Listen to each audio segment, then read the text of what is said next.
I was accidentally invited to a dark web video call. I didn't mean to click the link. When I received a random email containing a strange link, I knew it was some kind of a virus. Yet, when I moved my mouse to delete the message, my finger slipped. I pressed the link, and immediately my screen went black.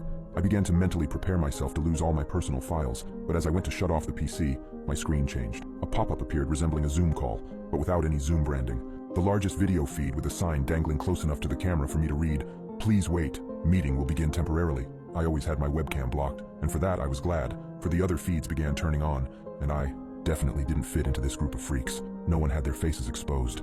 Everything from glittery half masks you'd expect at a masquerade to disturbing rubber clown masks. I would have been the odd one out if they saw me, and I already knew I didn't want them to see me. Some of them clearly knew each other, greeting each other like old friends, but there were also some newbies like myself. I discreetly managed to mute my mic before there was any chance they'd hear my voice. "Oh, number 1203, you're also new, what can we call you?" Unfortunately, I was called out by a lady labeled Trist, who wore this jester mask that covered her entire head. I almost panicked before I realized there was a chat box. Thanking my lucky stars, I decided that would be my name. I typed Lucky Star in the chat. "Great to meet you, Lucky Star. I'm glad you've accepted the invitation. I'll change your screen name real quick." I figured the best choice would be to sit through this and then skedaddle the moment it was all over. It would be way too awkward to leave now that I had a nickname and everything. Everyone seemed friendly enough. I got a few hellos, and someone in a pig mask managed to snort and say my name at the same time. It was kinda entertaining, and it wasn't like I had anything better to do.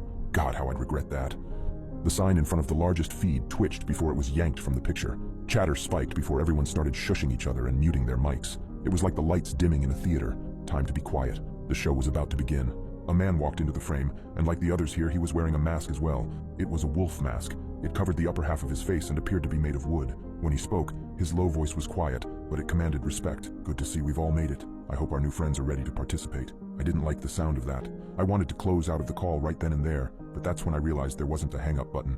Nope. I had to ride this one out with everyone else and pray I would go overlooked. The host, who I now realized was labeled Wolf, vanished. There were some banging sounds, and then Wolf dragged a person tied to a chair in front of the camera. Yeah, I realized pretty quickly this was nothing I wanted to be a part of. Now, our guests need to decide what we do. Wolf approached the camera, and I saw his eyes through the mask. They were cold and unfeeling. He glanced over the screen. "Piggy pig pig, what shall we do first?" Piggy squealed and barely managed to make out the words, fingers and off between the pig-like grunts. "Basic. Good start, though." Wolf disappeared again, but he wasn't gone for more than a few seconds before he returned with a cleaver. He didn't hesitate before bringing them down on his victim's right hand. Off came the fingers. The whole room cheered, and I puked on the floor. The poor tied-up bastard wailed, begging the wolf to let him go. Wolf didn't care what he wanted. He just turned to the chat again.